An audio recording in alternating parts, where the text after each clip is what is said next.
Ya, selamat pagi para siswa. Kembali lagi kita masuk ke dalam materi selanjutnya, yaitu kemampuan yang harus dimiliki seorang entrepreneur atau kemampuan yang diperlukan dalam entrepreneurship. Ada beberapa kemampuan yang harus kita miliki. Yang pertama adalah mampu mengatasi masalah mental, gitu ya, dan juga kecerdasan spiritual. Kenapa kita harus mengatasi masalah mental? Ketika kita mengalami kerugian atau kita mengalami kegagalan, kita bisa mengelola mental diri kita masing-masing. Dan juga kita mampu berpikir positif, gitu ya. Ketika menghadapi masalah gitu ya, masalah datang bertubi-tubi, kita mampu berpikir positif gitu ya. Nah, yang ketiga kita mampu mencari rekan kerja ya. Rekan kerja tentu yang rekan kerja yang bersinergi gitu ya. Jangan sampai rekan kerja kita itu justru membuat kita jatuh bangun gitu ya. Nah, carilah rekan kerja yang sama-sama punya visi yang sama gitu ya. Dan berikutnya kita mampu merumuskan visi dan misi serta tujuan usaha. Di kelas 10 kita sudah belajar apa itu visi, kita sudah belajar apa itu misi gitu ya. Nah, sekarang kita bagaimana merumuskan visi itu kita tuangkan dalam bisnis kita. Yang berikutnya adalah mampu memotivasi diri.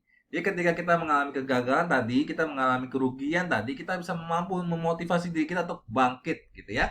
Berikutnya mampu berinovasi. Nah, ini yang harus dilakukan ya, harus diperlukan oleh seorang entrepreneur, berinovasi. Jadi kalau misalkan kita tidak berinovasi, kita terus-menerus hanya memproduksi produk yang sama gitu ya, maka cepat atau lambat gitu ya, pesaing kita akan mengejar gitu ya.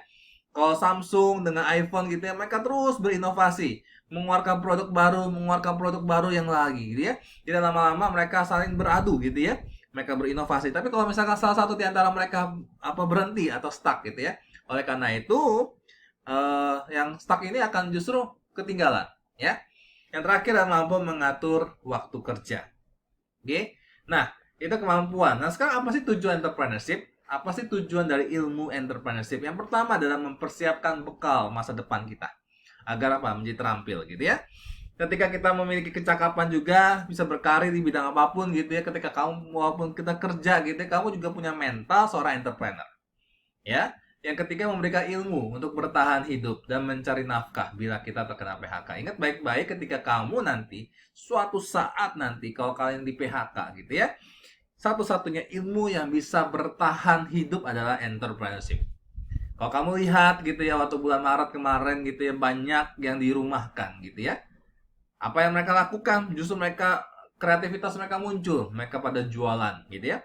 Jualan bikin kue ya kan, bikin roti, mereka jual melalui secara online gitu ya.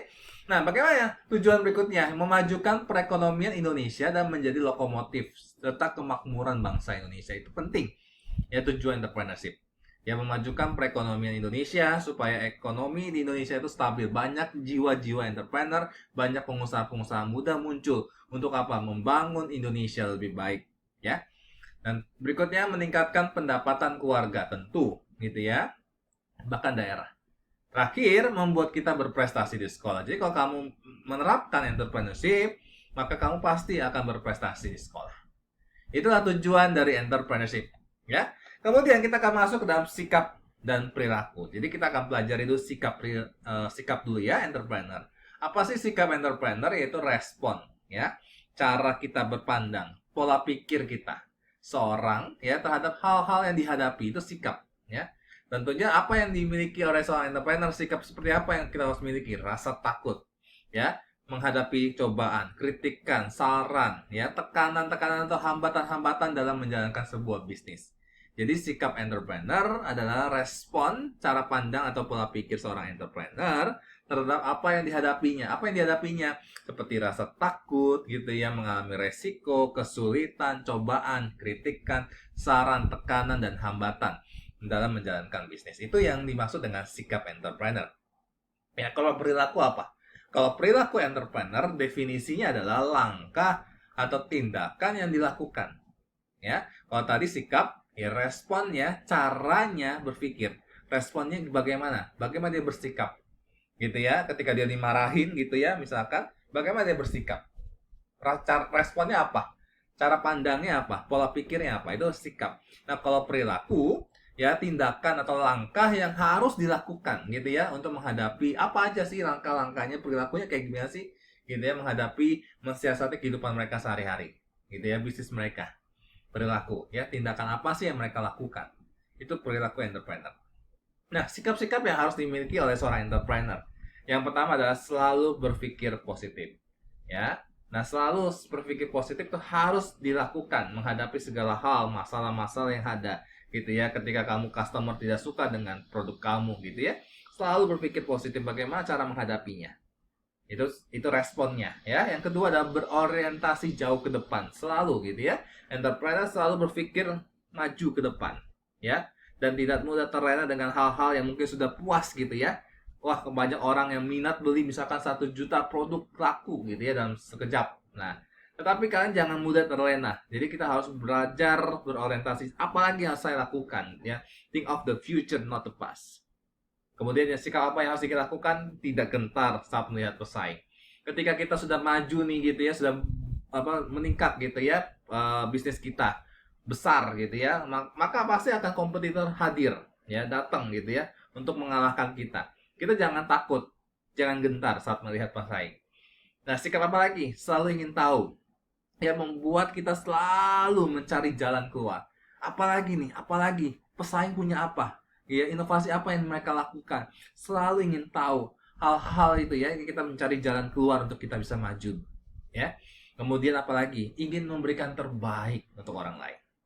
Ya, selalu memberi yang terbaik untuk customer kita, bukan untuk keuntungan kita sendiri. Uang emang dapat kita ya, dapat keuntungan gitu ya, tapi jangan sampai merugikan orang lain. Ya, kita selalu memberi yang terbaik buat orang lain.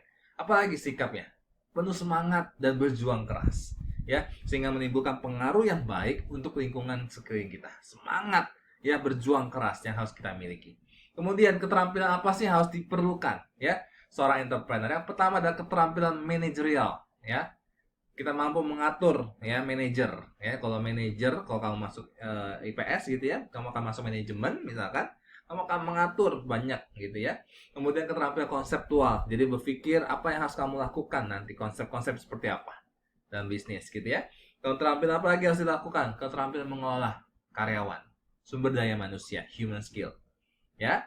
Yang keempat, keterampilan apa? Merumuskan masalah. Ada masalah ini yang kita rumuskan, kemudian kita ambil keputusan apa yang harus dilakukan, memecahkan masalah tersebut. Yang kelima, kita keterampilan mengolah waktu ya, work time management ya. Dan terakhir, keterampilan teknis gitu ya, yang harus dimiliki. Kalau misalkan saya membuka restoran, maka harus keterampilan apa yang harus saya miliki? Yaitu koki, memasak ya. Itu keterampilan yang harus kita miliki seorang entrepreneur. Baik, kita akan lanjutkan sekali lagi.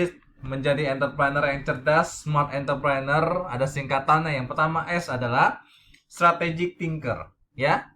Yang kedua M adalah motivator ya. Yang ketiga adalah ambitious. Yang keempat adalah risk manager, dan yang terakhir adalah totalitas.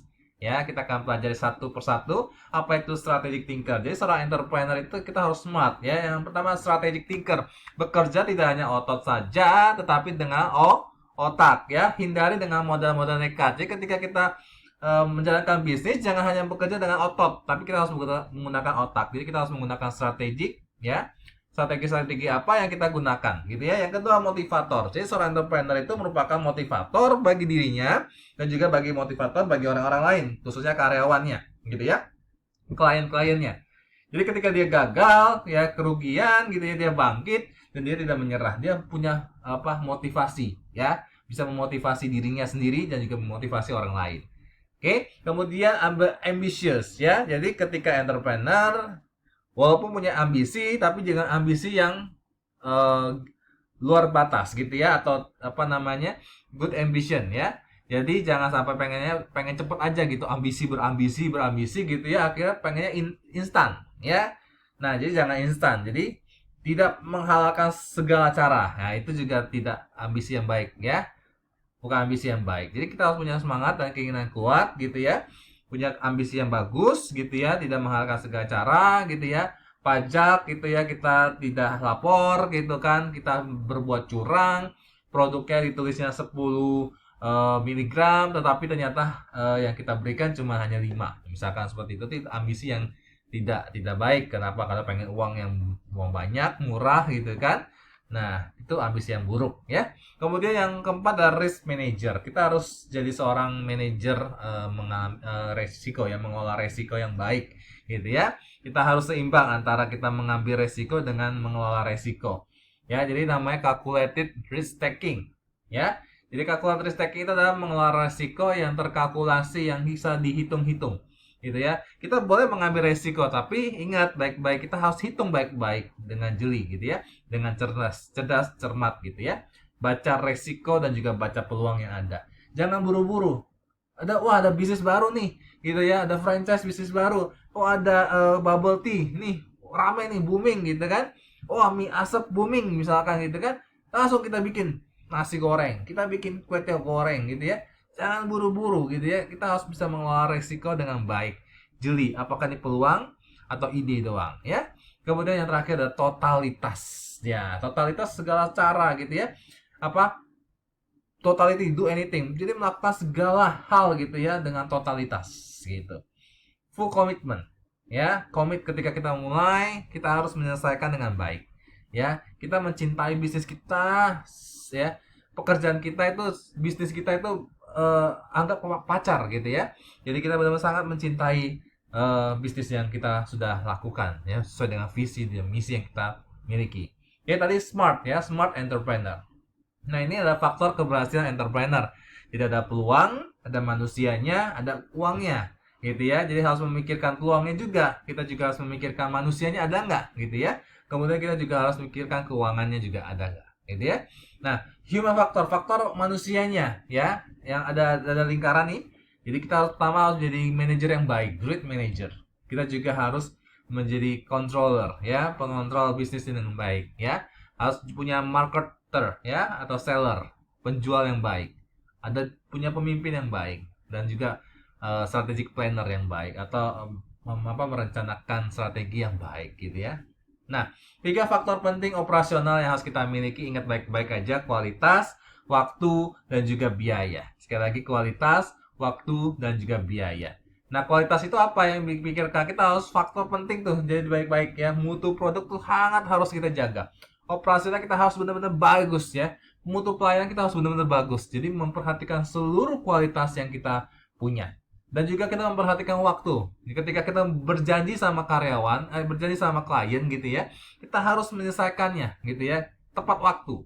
Ya, waktu mengerjakan, waktu mengirim gitu ya. Nah, kalau misalkan kamu Shopee gitu kan bisa ada batas waktu ya, misalkan tanggal sekian sampai tanggal sekian gitu pengirimannya. Itu harus benar-benar tepat waktu. Ya, jangan sampai mengecewakan konsumen. Kalau mengecewakan konsumen pasti akan bintang 1, betul ya? Nah, hati-hati. Jadi ketika kita menjanjikan sesuatu kepada klien, customer, kita harus menepatinya. Berikutnya biaya. Kita harus memperhatikan biaya. Betul, biaya murah gitu ya, supaya produk kita bisa bersaing dengan orang-orang. Tapi mutu yang baik perlu biaya yang mahal, betul. Tetapi biaya tinggi, biaya yang mahal banget gitu ya, itu belum tentu menghasilkan mutu yang bagus. Ya, ingat baik-baik statement saya. Mutu yang baik, sekali lagi, perlu biaya. Biaya mahal, betul. Ya, tetapi biaya yang tinggi belum tentu mutunya bagus. Ya. Nah, itu 3 faktor penting yang harus kita pelajari: kualitas, waktu, dan juga biaya, ya. Nah, ini faktor-faktor kegagalan seorang entrepreneur. Banyak sekali faktor-faktor kegagalan. Yang pertama saya akan bahas business plan. Jadi kalau entrepreneur gagal itu karena apa? Dia tidak merencanakan bisnisnya dengan baik. Ya, dia tidak menulis bisnisnya apa, visi misinya, jangka panjangnya apa, ya, keuangannya seperti apa. Dia tidak menulis bisnisnya. Dia tidak bikin bisnis plan nih. Nah, kemudian dia education, ya. Bisa latar belakangnya tidak bagus, gitu ya. Misalkan dia mungkin bukan backgroundnya, ya. Bisa aja jadi kegagalan entrepreneur.